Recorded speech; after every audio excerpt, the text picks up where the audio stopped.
Hello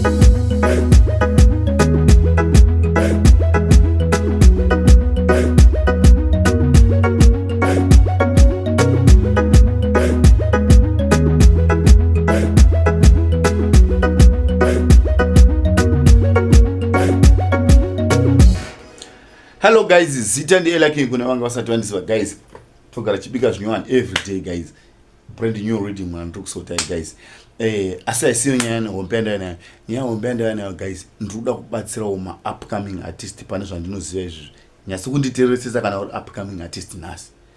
Guys kana uri upcoming artist. Chimbosiya itsika yekuti unotora reading rakashandiswa kudhara. Wotinogadzira hit. Like Zimbo Flavor rine maita akawandisa akaitwa nemabig artist. Oda kurishandisa nhasi 2026. Uri kufungidza kuti ungaita hit kuti ungasumuka nesong yako. Bosi panongotanga kungorera rhythm rako, vanhu vototanga kutofunga masong ekudhara emabig artist. Saka kana uri upcoming artist chandinokukurudzira handina kuti gadzirwa emarhythm neni. Tsvagawo anogadzira marhythm anenge ari pedo newe kwanisa kushanda naproducer wako achigadzira marhythm. Okugadzira rhythm rako rinenge riri rako kuti vanhu chitanga kurira vanotonzwa kuti song yanhingi. Handiti kwete kuti wagozotanga kufunga kuti song iyi rhythm rakamboshandiswa nanhingi kuti song rhythm tanga wotoimba song yakilati pasong yako. Azvizonakidzi guys. So ndikuti chero una producer wako asingagoni kubika marhythm unobata wakaita seso kumana ndikuda kugadzira song yangu ndigadzirawo rhythm totaurana ndokuchaja price wondisendera mari ndokugadzira rhythm rako ndokusendera. Handina mumwe munhu anichapa rhythm kana chingada kutengesera rhythm renge ratova rako kuti ugadzire chinchi ugadzire original song.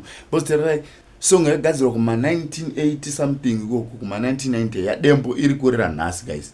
Nenyaya yekuti chiyo vakagadzira beat ndo vakaisa mavhokal.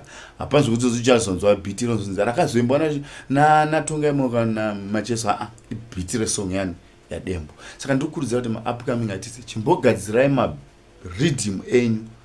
Mugadzirwe ma-rhythm enyu motenga ma-rhythm ndokuti muende mberi komana kana uri artist.